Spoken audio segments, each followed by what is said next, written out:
Bakit pa natin sinurinder si Pangulong Tsaka Duterte? ano ho, yung extradition po nakalagay sa batas, state party po ang isa pong tinitingnan natin. Bansa po ang sinasabi sa Section 17.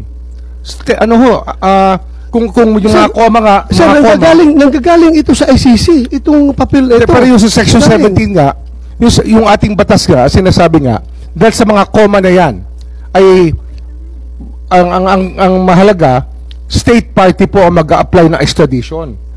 Eh wala ho tayong treaty sa state party o sa ICC kasi nga inatras po ng President Duterte. Bakit pa natin sinurinder? Bakit pa natin Kasi yung po yung sinasabi ng batas eh. May surrender. May Yung po surrender. sinasabi. Opo. Ayun, that's what the law says. The law may be harsh but it is the law. Ay, nako. Very clear man ito, sir. Extradition lang ang Yun lang pinagawa. naman, Bakit tayo pinilit na i-surrender? Hindi man lang Extradition naghintay ang for a hinihingi ng request. ICC. Kung di ho tayo umatras sa ICC, kung di ho inatras ni President Duterte yung ating membership sa ICC, talagang extradition po lang. So kung umatras na tayo sa ICC, nawala ho yung treaty natin. kailangan pa natin i-surrender. Nawala ho yung agreement natin, sir. Yung request, wala pa rin yung assurance that extradition will be sought. Hindi nga ho ba All maaaring that, ano eh.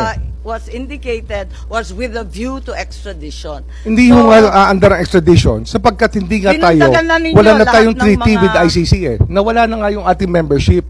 Kaya wala na ho extradition na route.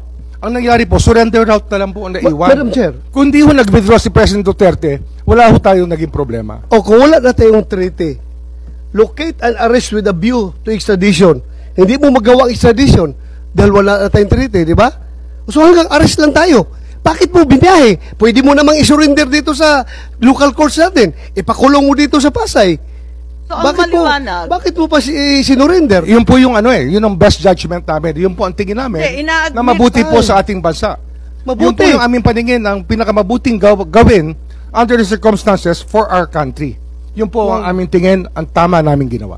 Para nakakabigla naman dahil sinasabi ninyo, wala na nga tayong ICC, di wala tayong obligasyon. Hindi, pero yung Pinagdagan na lang ninyo. ma'am, yung extradition kasi, pumapasok yan dahil membro tayo ng ICC. Dahil nawala tayo sa ICC, wala na tayong option sa extradition. Kasi tayo mismo nag-withdraw eh, nawala tayong treaty natin. Kaya eh. sumugal tayo sa surrender. Kaya yun talaga yun ang naging best judgment namin. ang sugal na yon, hindi nagsasaad na may obligasyon ng Pilipinas. Walang obligasyon talaga. Hindi, ano ho to eh. Ang obligasyon ito to the rest of humanity eh. Wala na nga ang Yun nga ho yun eh. extradition. Kasi Eh, yung ano pa sinusunod po obligasyon? natin,